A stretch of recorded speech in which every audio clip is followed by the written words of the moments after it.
주시고 저희에게 잘못한 일을 저희가 용서하오니 저희 죄를 용서하시고 저희를 유혹에 빠지지 않게 하시고 악에서 구하소서. 아멘. 네. 저렇게 시작 종을 또 저렇게 종이 아니라서 뭐지? 네. 피정 오늘 1강의를 시작하도록 하겠습니다. 지금 죄송한데 제가 바깥에 그 노트를 네, 들고 오세요. 네. 이번 피정 주제는 예수님은 누구이신가? 아마 2000년 우리 교회 역사와 2000년 인류 역사를 통틀어서 가장 많은 사람들이 물었던 질문일 거예요. 예수는 도대체 누군가? 아직도 묻고 있을 거예요. 그죠?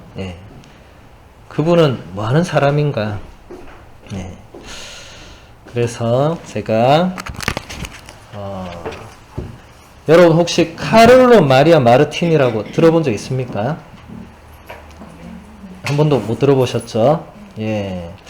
이분이 밀라노는 들어보셨죠? 네. 어느 나라에 있죠? 이태리. 이태리 북부에 굉장히 큰 중심 도시죠, 그죠? 밀라노의 대교구장님을 아주 오랫동안 하시면서 교황 후보에도 여러 차례 오르셨던 굉장한 분입니다. 여러분 두 교황이란 영화 봤어요? 예. 거기 보면 이제 교황님 뽑을 때 누구 경쟁했습니까? 그때 라칭거와 베르골리오. 라칭거, 베르골리오. 라칭거는 베네딕토 16세 교황님이고 베르골리오는 지금 프란시스코 교황님인데 그때 두 분이 계속 이렇게 경합을 했는데 중간중간에 마르티니라고 이름이 나왔는데 그 기억 안 나시죠? 워낙 중요하지 않은 장면이었지만 어쨌든 이 추기경님도 계속 이 교황 선거 콘클라베라고 하죠. 거기에서 이름이 올라갔던 아주 중요한 인물입니다. 뭐 지금은 이제 돌아가셨지만 그래서 마르티니 추기경님이 우리에게 많은 책을 남겨주셨어요. 참 감사한 일이에요. 그리고 우리나라에서 지금 안소근 수녀님이 이분 책을 거의 다 번역을 했어요. 이렇게 아주 작은 소책자로 예수님은 누구이신가? 안소근 수녀님이 마르티니 추기경님의 책을 너무 좋아하셔서 이 책 번역제가 들어오면 무조건 다 해주셨다고 전에 저하고 만났을 때 이렇게 얘기를 하시더라고요. 당신의 어떤 학교 선배이시기도 하죠. 이분 안소근 선생님도 로마 비블리꿈을 나오셨고 이 마르티니 추기경님도 비블리꿈을 나오시고 나중에 비블리꿈 교수로 가시고 학장도 하시고 뭐 아주 오랫동안 교수 생활 하시다 이제 밀라노로 교구장이 되셔서 아무튼 이분의 책은 여러분들이 아무거나 다 읽으셔도 대단히 큰 도움이 될 겁니다. 저는 거의 다 읽어봤는데 대단한 분입니다. 그래서 이분의 이게 거의 아마 제가 알기로는 이분의 거의 마지막 책일 거예요. 아마 이 책이 나왔을 그 해에 이분이 돌아가셨기 때문에 몰라 이 책 뒤에 또 뭘 쓰셨는지 제가 잘 모르겠는데 거의 마지막에 가까운 혹은 마지막 작품입니다. 그래서 대단히 간결하면서도 예수라는 인물을 가장 이렇게 잘 소개하고 있어서 제가 이번에 피정 주제와 또 강의 주제로 선정을 했습니다. 서론에서 추기경님이 이렇게 말씀하십니다. 나에게 오라. 예수님께서 말씀하십니다. 나의 약함을 매일 지탱해 주는 것, 또 늘 사람을 위해 힘쓰고 가장 작은 이들을 첫자리에 두며 목소리 없는 이들에게 목소리를 낼 수 있게 하도록 나의 결심을 새롭게 해주는 것은 무엇입니까? 그것은 바로 예수님의 말씀입니다. 그분은 이렇게 말씀하십니다. 지치고 억눌린 너희는 모두 나에게 오너라. 내가 너희를 쉬게 하겠다. 나의 요구를 받아들이고 나에게 배워라. 나는 너희를 존중하고 있는 그대로의 너희를 받아들인다. 너희는 평화를 발견할 것이다. 내가 너희에게 요청하는 것은 너희가 기쁨을 누리게 하기 위한 것이며 내가 너희에게 지워주는 짐은 가볍기 때문이다. 이렇듯이 나 자신보다 더 큰 사랑을 끊임없이 찾는 데에 여러분의 위대함이 있습니다. 예수님을 찾으십시오. 간단한 서론입니다. 그렇죠? 아까 조배 시작하면서 제가 읽어드린 말씀을 추기경님께서 그대로 가지고 오셔서 조금 더 살을 붙이셨습니다. 피정의 목적도 대단히 이와 비슷합니다. 예.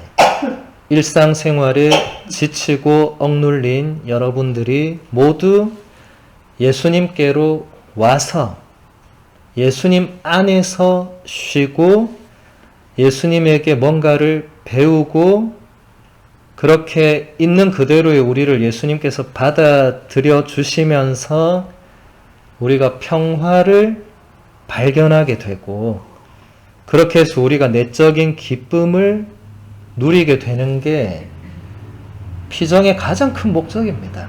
예.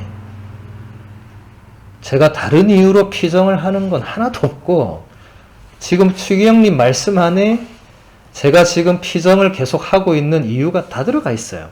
예. 다른 이유가 하나도 뭐 보탤 것도 뺄 것도 없습니다. 그렇게 우리가 오늘 짧은 시간이지만 그렇게 예수님 안에 쉬고 예수님 안에 머무르고 제가 지금 말했던 것들을 이 짧은 시간 안에 우리가 찾고 추구해서 얻어갈 수 있었으면 좋겠습니다.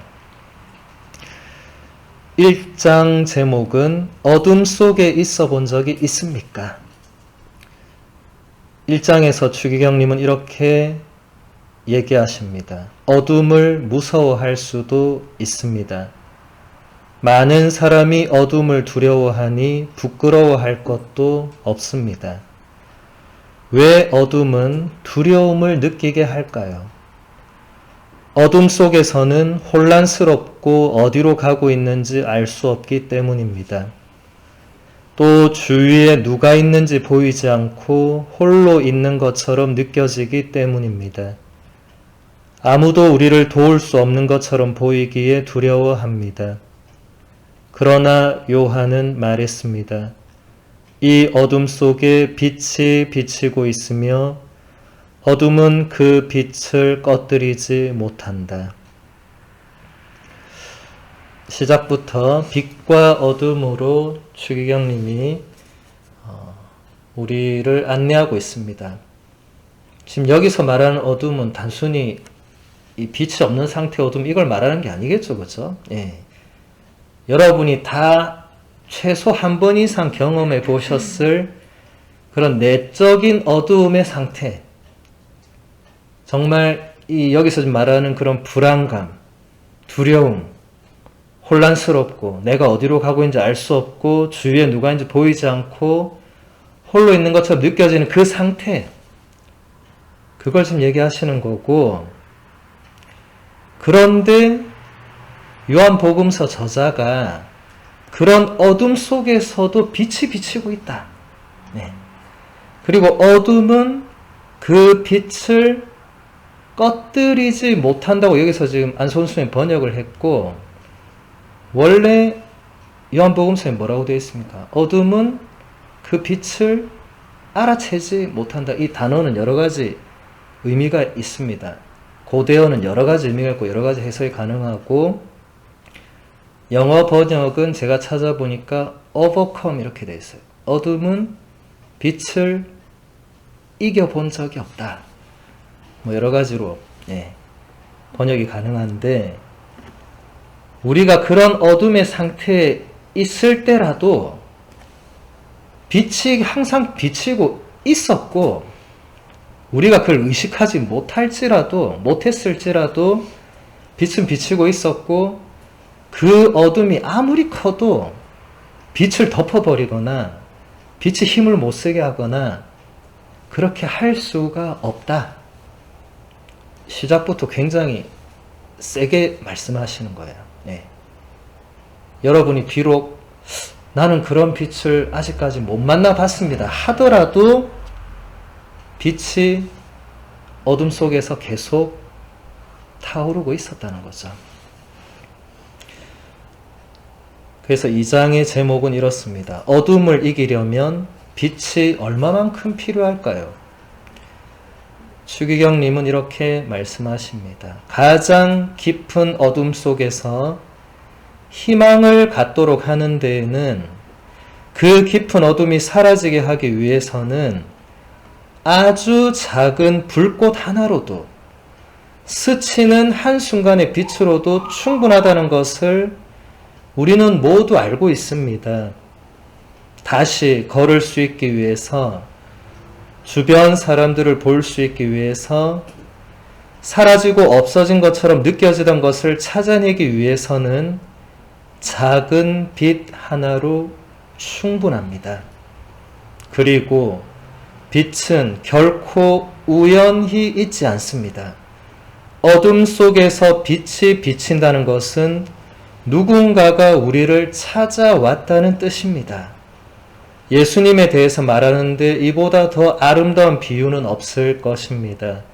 예수님은 우리가 더는 어둠을 두려워하지 않도록 하느님께서 우리를 위하여 밝혀주시는 빛이십니다. 굉장히 아름다운 문장들이죠, 그렇죠? 추기경님의 그 섬세함과 이 깊은 내면에서 체험한 이런 것들이 그대로 묻어 나옵니다. 자, 여러분 일단 일상적인 우리가 이 어둠과 빛을 생각할 때도 어두울 때 아주 작은 빛만 밝혀도 어떻게 되죠? 어둠이 확 걷히죠, 그죠? 근데 그거랑 똑같이 지금 우리 내면의 어둠, 혹은 내가 겪고 있는 어둠, 혹은 내가 걸어가고 있는 어두운 상태도 사실은 작은 빛 하나만 어디선가 비춰도 그 어둠이 거치게 돼 있다고. 네. 같은 원리가 적용된다라는 얘기고요. 근데 그걸 추기경님이 아주 잘 묘사를 하고 있습니다. 다시 걸을 수 있기 위해서, 내가 주변 사람들을 다시 볼 수 있기 위해서, 또 나에게 사라지고 없어진 것처럼 느껴지던 것들을 찾아내기 위해서 뭔가 거창한 빛이나 엄청난 노력이나 슈퍼맨이나 이런 거 필요하지 않고 작은 빛 하나로도 충분하다. 그리고 그 다음 너무 중요한 거, 그 빛은 결코 우연히 있지 않다. 어둠 속에서 갑자기 그냥 빛이 그냥 확 비쳐서 내 어둠이 사라지고 이런 게 아니고 누군가가 나를 찾아왔다. 그리고 주희경님은 그 누군가가 예수님이시라고 얘기합니다.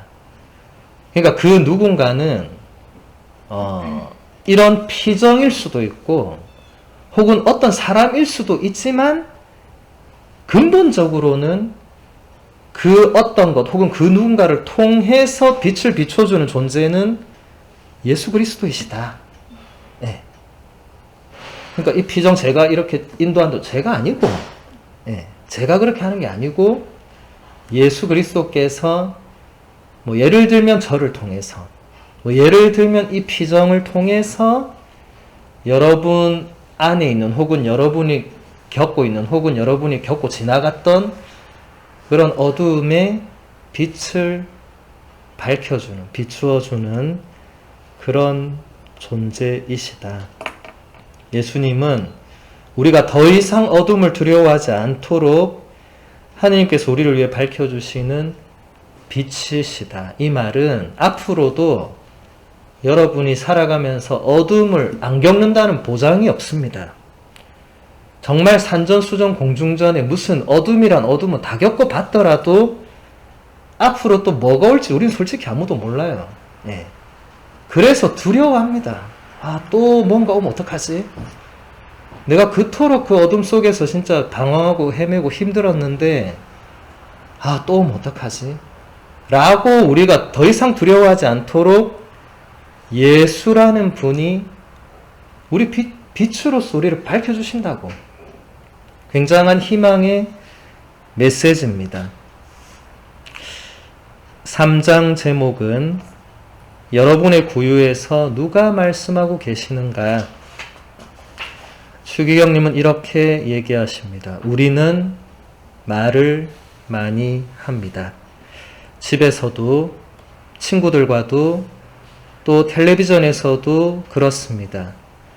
하지만 구유에서는 아무도 말을 하지 않습니다.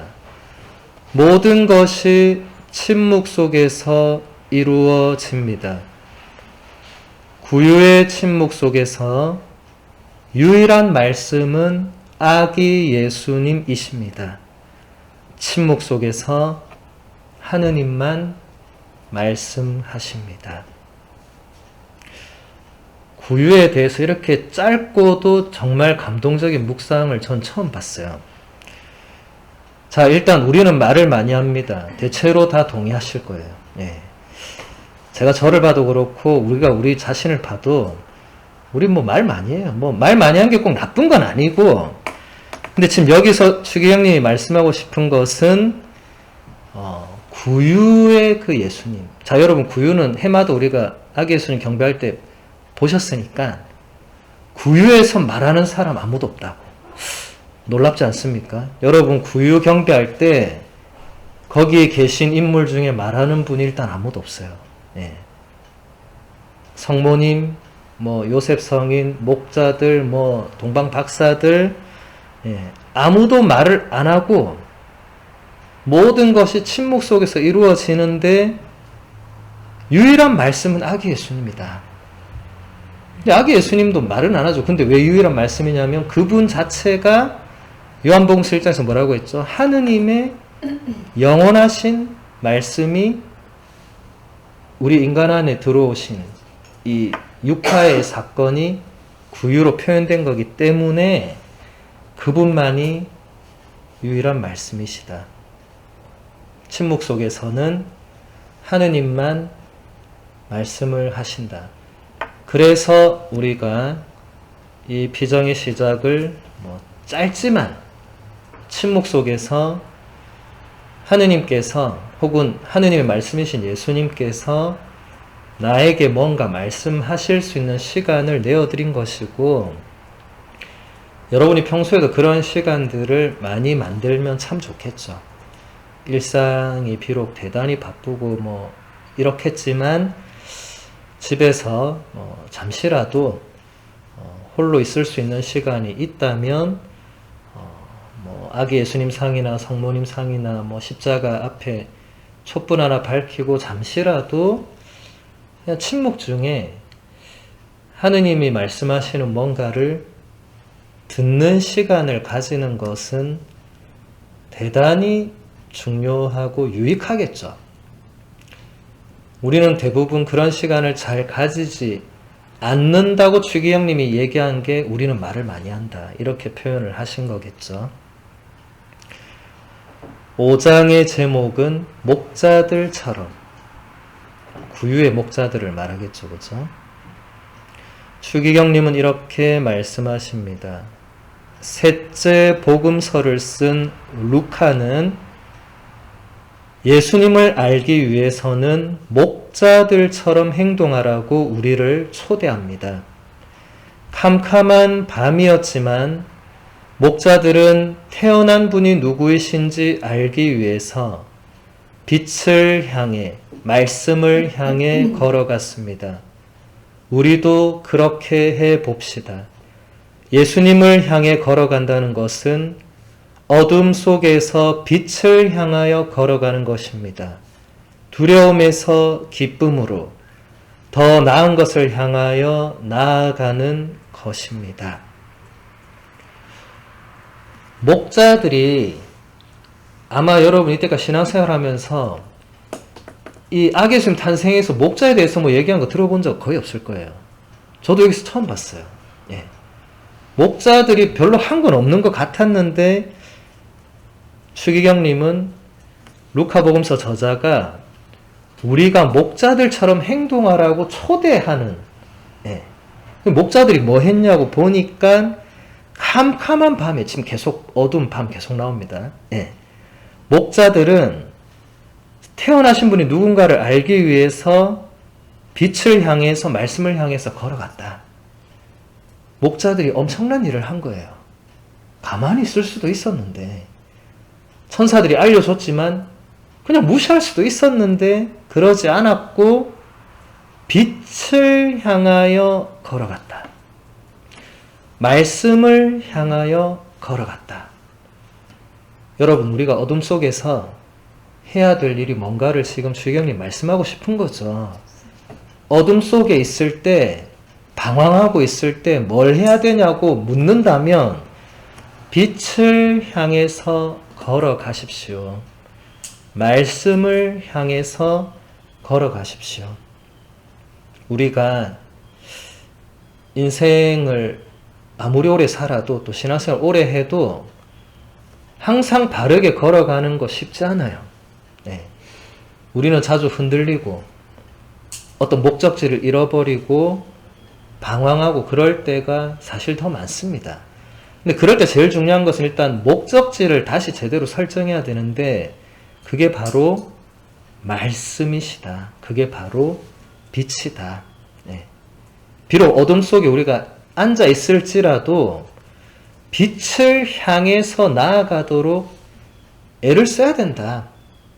그냥 계속 어둠 속에 주저앉아 있으면 빛이 저쪽에서 아무리 비치고 있어도 우리의 어둠이 사라지지 않겠죠. 그쪽을 향해서 자꾸 가려는 어떤 몸부림, 어떤 노력, 뭔가를 해야 됩니다. 아무 쓸모없을 것처럼 느껴지더라도 해야 됩니다. 쓸모없지 않기 때문에. 6장 제목은 그리스도는 무슨 뜻인가요? 추기경님은 이렇게 대답합니다. 우리는 예수님을 그리스도라고 부릅니다. 그리스도는 그리스어로 기름 부음을 받은 자라는 뜻입니다. 하느님께서 역사의 책임자, 평화를 향해 가는 사람들의 길의 책임자로 삼으신 사람을 말합니다. 히브리어 메시아도 같은 뜻입니다. 메시아는 우리가 모든 관계에서 평화를 이룰 수 있도록 해주시는 분입니다. 화해하는 것, 언제나 평화롭게 사는 것이 얼마나 어려운지 아시죠? 예수님은 평화로운 삶을 가능하게 해주셨기에 그리스도 메시아이십니다. 평화와 사랑에 대한 예수님의 가르침을 받아들일 때 우리는 그분을 메시아로 받아들이는 것입니다. 그분이 우리의 친구가 되시도록, 그분이 정말 우리를 만나시도록 허락할 때 우리는 그분을 그리스도 메시아로 받아들이는 것입니다. 그리스도와 메시아는 여러 가지 의미를 담고 있는데, 지금 추기경님은 평화를 주시는 분, 거기에 집중하고 있습니다. 우리가 살아가면서 평화롭게 사는 게 얼마나 어려운지 추기경님도 잘 알고 계셨겠죠. 예. 우리는 누구나 평화를 추구하고 바라지만 쉽지 않죠. 일상생활에서, 주위 관계에서 진짜 평화로운 게 쉽지 않아요. 내가 그렇게 원하지 않아도 이 언제 어디서 무슨 일이 일어나고, 뭐 사소한 대화에서도 언제 어디서 평화 깨지고 아무도 몰라 이게. 예. 그러니까 그 또한 우리를 불안하게 만들고 두렵게 만드는 굉장히 큰 요소 중에 하나죠. 그런데 거기에도 평화를 줄 수 있는 분이 누구냐? 그분이 바로 예수님이다. 그런데 그분이 그냥 평화를 주는 게 아니라 지금 단서가 있죠. 그죠?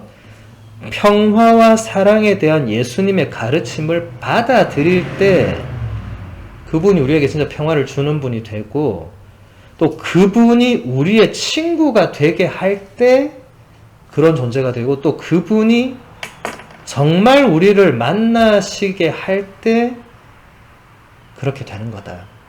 지금 세 가지의 조건이 붙어 있습니다. 그냥 예수님이 그리스도 우리의 평화 이게 아니고 우리가 이 세 가지를 실행할 때 그분이 우리에게 평화를 주시는 분이다. 그러니까 그동안 여러분들이 예수님을 그렇게 찾고 기도하고 했는데 평화가 별로 없었다면 혹은 뭔가 그분에게서 온 평화를 못 느꼈다면 이 세 가지에 뭔가 걸리고 있었다는 겁니다. 이 세 가지 중에 한두 개를 안 하고 있었거나 셋 다 아예 안 하고 있었거나 모르고 있었거나 그냥 주님 평화를 주세요 이러고 있었거나 뭐 그 어딘가에 걸리겠죠. 예. 평화가 그냥 오는 게 아니죠. 그죠? 예. 예수님이란 분이 그분 자체가 평화이시라고 사도 바울가 얼마나 그 편지에서 많이 얘기를 했는데 왜 나한테는 평화를 안 주지? 난 진짜 이렇게 예수님 간절히 찾는데 왜 평화를 안 주지? 라고 생각할 수 있죠. 근데 주희경님이 이 세 가지를 제시한 겁니다. 이 세 개를 해봐라. 그럼 이 셋 중에 뭔가 내가 거기에 충실하지 못한 게 있었을 거다. 그러니까 그분이 나에게 평화를 주시는 분으로 느껴지지 못했을 가능성이 높죠. 그러면 평화를 주는 분이 아니면 어떤 분입니까? 그냥 막연한 분이죠. 뭐. 네. 그냥 누군가 신부님이 말하는 뭐 누군가 수녀님이 말하는 성인들이 말하는 그런 예수님. 나한테는 근데 별로 뭐 와닿지도 않고 잘 모르고 그냥 그저 그런 분? 예. 그건 아니겠죠. 그래서 추기경님이 예수는 누구냐고 우리에게 질문하고 답을 같이 지금 찾는 거죠. 9장으로 건너가서 9장 제목은 이렇습니다. 예수님의 말씀은 속이지 않습니다. 추기경님은 이렇게 말씀하십니다. 우리는 모두 말을 하면서 살아갑니다. 말은 나 자신을 드러냅니다. 우리는 말로 다른 사람에게 다가가고 다른 사람을 접하게 됩니다. 생명, 희망, 기쁨, 노력, 수고, 사랑 같은 단어들. 우리는 말이라는 약한 껍질로 자신을 표현합니다. 하지만 우리의 말에는 부족함이 많습니다. 우리는 말을 더듬기도 하고 어떤 것을 어떻게 불러야 좋을지 모르고 정말 하고 싶은 이야기를 전달하지 못할 때가 자주 있습니다. 하고 싶은 이야기를 단순한 말로 잘 전할 수 없어서 화가 났던 적이 없습니까? 사랑이 아니라 미움과 거짓과 불화를 일으키는 말을 한 적은 없습니까? 거짓말이나 험담을 한 적은 몇 번쯤 될까요? 예수님의 새로움은 바로 그분 자신이 말씀이시라는 것입니다. 그분은 속이지 않고 배신하지 않고 지킬 수 있는 것만 약속하시는 하느님의 말씀이십니다. 이 장에서 추기경님은 우리가 사용하는 그 말, 우리가 평소에 수없이 꺼내는 그 말에 지금 집중을 하고 있습니다. 우리가 과연 어떤 말을 어떻게 표현하고 있는가를 지금 돌아보게 해주고 있죠. 그렇죠? 네. 근데 우리가 여기서 중요한 것은 우리가 그걸 뭔가 말을 하는 거에 이미 뭔가 부족함이 너무 많다. 네. 좋은 마음이 있어도 그 다 표현해내지 못하는 경우도 많고 또 좋지 않은 마음들이 거기에 담아서 나오는 경우도 상당히 많다. 주기경님 대단히 예리한 분이죠. 네. 본인의 경험이라기보다는 아마 수많은 사람들이 추기경님을 찾아가서 고민 상담이나 이런 걸 많이 했겠죠. 우리가 말을 이렇게 하면서 살아갈 수밖에 없는 존재인데, 그러다 보니까 말이 나옴으로 인해서 뭔가 돌이킬 수 없는 결과를 많이 우리가 경험하죠. 근데 그건 굉장한 후회를 남깁니다. 그 말을 안 했어야 되는데 내가 한 것에 대해서. 여러분, 말의 특성은 물과 대단히 비슷합니다. 한번 쏟으면 어떻게 되죠? 주워 담을 수가 없다. 네. 물 쏟으면, 물은 그래도 닦으면 그만인데 말은 그것도 안 돼요. 네. 그래서 저는 이렇게 저에게 면담을 하러 오시거나 뭔가 그런 분들에게 말을 하기 전에 최소 한 번 이상, 한 번만 생각하는 노력을 하면 좋겠다. 그러니까 이게 막 급하게 튀어나오는 말은 최대한 누르기 위해서 노력해야 되고, 왜냐하면 급하게 나오는 말이 별로 좋은 말이 없어요. 네. 한 번 정도 생각하고 말하기 시작하면 이 좋지 않은 말이 한 3번 나올 거 이제 2번, 1번으로 줄어들 수 있고, 그렇게 계속 애쓰다 보면 좋지 않은 말은 그냥 내가 이 말은 안 하는 게 좋겠다 라고 갈 수 있고, 이 경지에서 계속 가면 이제 아예 그런 말은 아예 마음속에서 웬만하면 올라오지 않을 경지까지 또 우리가 갈 수 있겠죠. 물론 쉽지는 않을 겁니다. 네. 근데 노력하는 것과 아무 노력 없이 말을 내뱉는 것은 어마어마한 차이가 있겠죠. 여러분, 말은 주워 담을 수 없다는 걸 늘 생각해야 됩니다. 네. 내가 한 말은 내가 기억 못 하더라도 누군가의 가슴 속에 그 남아있어요. 그럼 좋은 말만 하려고 무지 애써도 쉽지 않을 건데, 뭔가 우리 안에 있는 그런 좋지 않은 뭔가가 그 말에 담길 때는 이 결과가 대단히 안 좋아. 왜냐하면 안 없어져요. 예. 나한테도 뭐 안 없어지겠지만 내가 잊어버려도 상대방의 마음속에 또 그게 있어. 그러면 이 계속 좋지 않겠죠. 그죠? 그래서 다시 여기서도 추기경님이 또 예수님께 집중을 합니다. 예수님의 새로움은 바로 그분 자신이 말씀이시다. 그래서 그분은 속이지 않고 우리를 배신하지 않고 지킬 수 있는 것만 약속하는 하느님의 말씀이시다.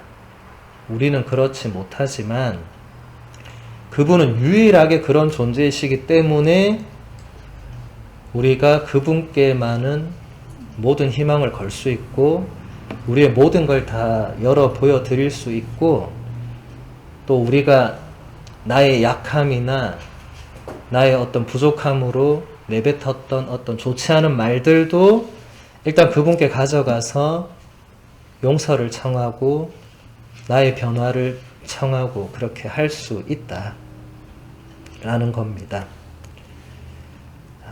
10장의 제목은 졸려요. 좀 웃기죠? 네. 딱 지금 졸릴 때 이 제목과 이게 뭔가 겹치는 느낌을, 예, 여러분이 졸린다는 게 아니고 상황이 그렇다. 예, 추기경님은 이렇게 말씀하십니다. 예수님이 잡히시기 전에 초조하게 기도하고 계실 때 그분의 친구들은 자고 있었습니다. 기도해야 할 때 잠이 든 것입니다. 이 점은 생각해 볼 필요가 있습니다.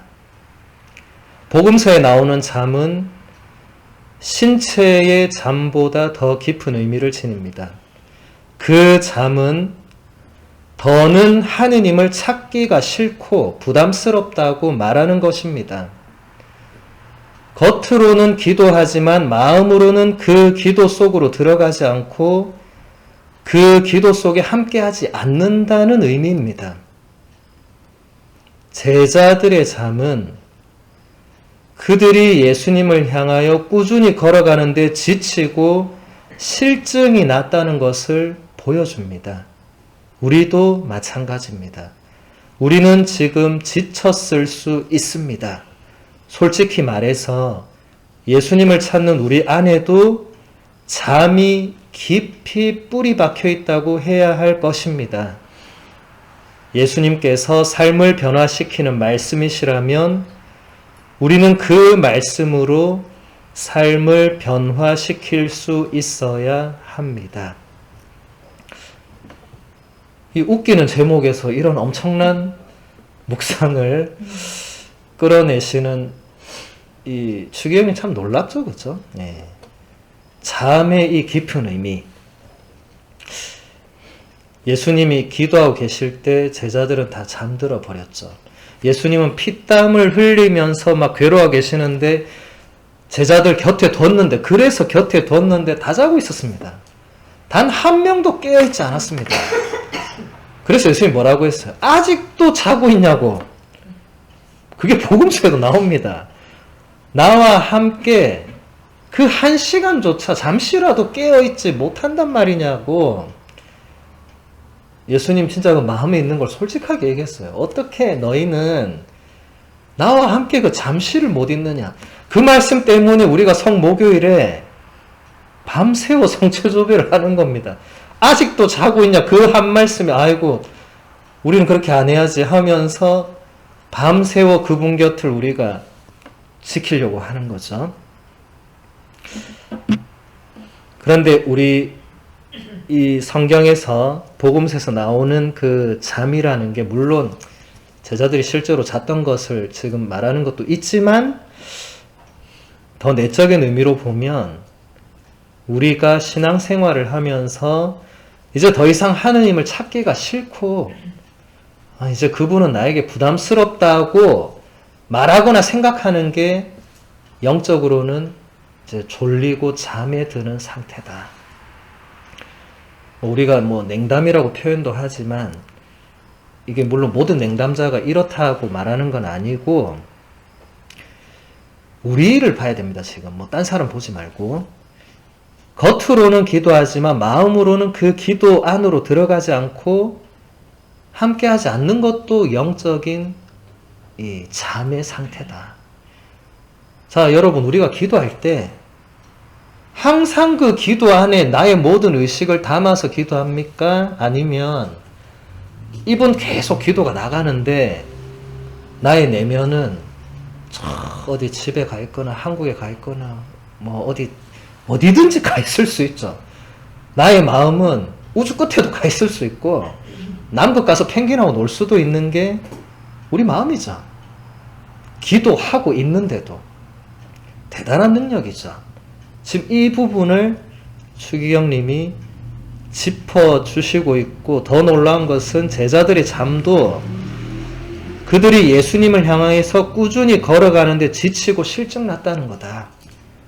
근데 우리도 똑같을 수 있다. 우리도 예수님을 향해서 꾸준히 걸어가는데 지치고 실증이 났을 수 있다. 그리고 그런 경험이 아마 우리들 안에 최소 한 번 이상은 아마 있을 겁니다.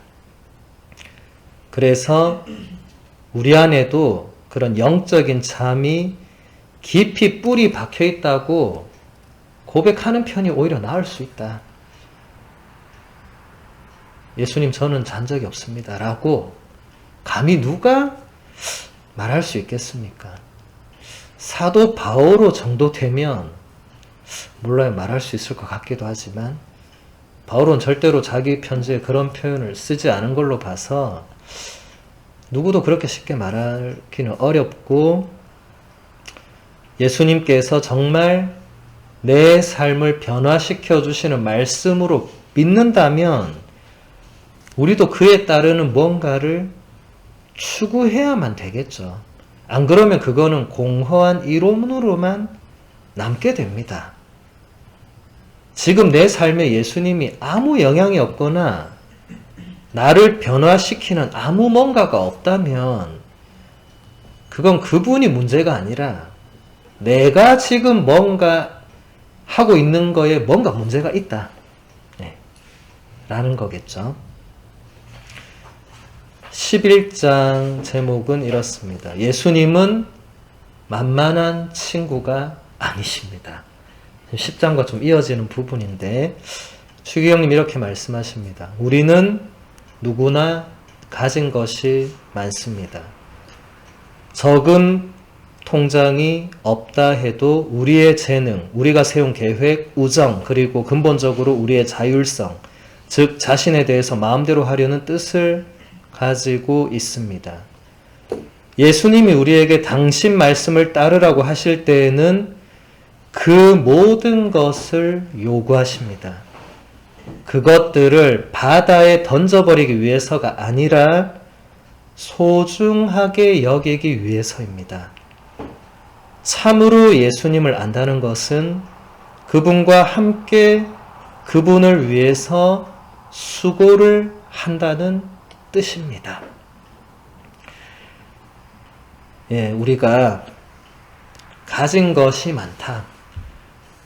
일단 우리는 가진 게 많습니다. 시간, 재능, 친구, 가족, 여러 가지. 근데 가장 중요한 것은 근본적으로 내가 가진 자유의지. 우린 대부분 내 뜻대로 다 하잖아요. 그걸 지금 표현하신 거고, 그런데 예수님께서 당신을 따르라고 할 때 내가 가진 그 모든 것을 요구를 하신다. 근데 버리기 위해서가 아니라, 여기서 분명히 얘기하시죠. 그걸 버리기 위해서가 아니라 그걸 더 소중하게 우리가 여길 수 있도록. 아마 여러분 중에 많은 경우는 내가 가진 것이 정말 보잘것없고 사소하고 이렇게 생각할 수 있어요. 좋은 겸손의 표현일 수 있어요. 그걸 예수님께서 그게 보잘것없는 거 아니다. 별것 아닌 거 아니다. 그거 굉장히 소중한 거 특별한 거고 하느님께서 너에게 주신 아주 귀한 선물이고 이런 것을 깨닫도록 하려고 그렇게 뭔가 우리에게 요구하시는 거지. 너 이제 다 버리고 나만 따라와. 이런 게 아니다. 라는 겁니다. 마지막 문장이 우리에게 생각할 거리를 많이 주죠. 참으로 예수님을 안다는 것은 예수님과 함께 예수님을 위해서 내가 뭔가 수고를 한다는 거다. 자, 여러분, 나는 예수님을 잘 안다고 누가 말할 수 있겠어요? 솔직히 우린 다 잘 모른다고 대부분 생각하죠. 그냥 막연하고 어렵고 그냥 뭔가 그냥 이렇게 좀 잘 모르는 게 많은데 그 이유가 우리가 그분과 함께 그분을 위해서 얼마만큼 수고했느냐. 자, 그럼 여기서 우리가 이 말을 어떻게 생각해 볼 수 있을까요? 우리가 지금까지 신앙생활 하면서 많은 수고와 노력과 이런 걸 쏟아부었습니다. 그런데 그 안에 그 목적과 이유가 예수님과 함께 그렇게 했느냐? 아니면 다른 누군가와 함께 했느냐? 그리고 정말 내가 예수님을 위해서 그렇게 수고했느냐? 아니면 다른 뭔가를 위해서 그렇게 수고했느냐? 이걸 생각해 보라는 거겠죠. 이건 여러분이 나중에 집에 가서 진지하게 한번 성찰해 봐야 됩니다. 여러분 지금도 봉사하고 계시고 그전에도 많이 교회에 봉사하셨고 앞으로도 하실 건데 그게 진짜 예수님과 함께 해왔는가? 그리고 정말 예수님을 위해서 내가 수고한 건가? 아니면 다른 뭔가가 있는가? 다른 누군가가 있는가? 이건 잘 생각해 보셔야 됩니다. 한순간에 생각할 게 아니라 봉사할 때마다 한번 생각해 보시면 좋을 거예요. 내가 누구와 함께, 누구를 위해서, 무엇을 위해서 지금 제대에 봉사하고 있는가? 혹은 다른 뭔가에 시간과 노력을 쏟아붓고 있는가? 앞으로 두고두고 성찰하시면 좋을 것 같습니다. 1강의는 여기서 마무리하겠습니다. 영광이 성부와 성자와 성령께